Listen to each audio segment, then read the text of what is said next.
So I was walking by Jonah's room the other night, and he called out to me and said, "Hey, Dad, I want to share something with you." And as he's trying to go to sleep, he shares this creative idea that he has. He has this idea where underneath all our houses are these tunnels that take him and all his friends to this one central location, underground. And it's this room where they each have their own rooms, and they have like a video game system, and then Jonah has a castle-like bed and he describes it in great detail. Part of the detail that he describes too are these lockdown procedures and scanners that keep the virus out. And after he got done sharing all this stuff with me, I said to Jonah, "You've nailed it. You've nailed exactly how we're feeling. We all want to stay safe in our houses, away from the virus, but we also want to connect with our friends and feel like there's a way that we can do that.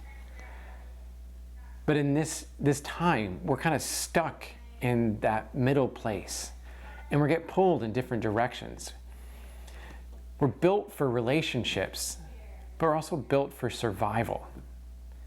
It's like this already significant tension that's around us, and things keep changing. How we shop, how we travel, how we meet, how we have church. This tension can leave us a little dizzy or feeling a little distracted, and we don't know where to turn or what to do. We can easily get distracted as we keep searching for answers, as we get caught in the middle of this. The other day I was feeling like this. I went for a walk. I was walking outside and I just thought, I feel so busy. But it's not the busyness of activities, it's a busy way of my mind is just trying to figure out what's going on. It's always active. And I wondered, like, what am I missing? And I looked around me and I just thought, I'm missing God's goodness. It's in this time that I think we need to be reminded of God's goodness and the goodness of God's creation.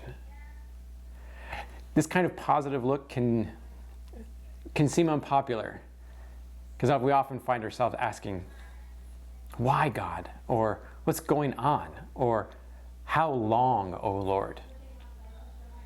Yet, at the same time, it's important to not forget that at the end of each day of creation, God looked back at what he did and said, "It's good."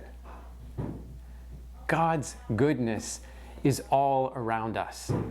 Now, some of you may say, "Kristian, don't forget that those declarations of God's goodness came before Adam and Eve's fateful bite, when things got bad for all of us." I haven't forgotten. But I also haven't forgotten that no amount of sin can overwhelm, overpower, or drown out God's love and creative goodness.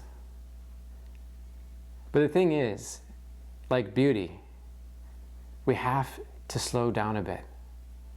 Noticing God's goodness is hard to do in the midst of distractions. If we're busy spinning about in our attempts to try and figure things out, we're going to miss it. In creation, in art, in music, in the people around us, and the people far from us, in ourselves. God's goodness and beauty abounds. My invitation is for you to take a moment, breathe deep, pause, and notice God's work around you and in you. God's goodness and love is here.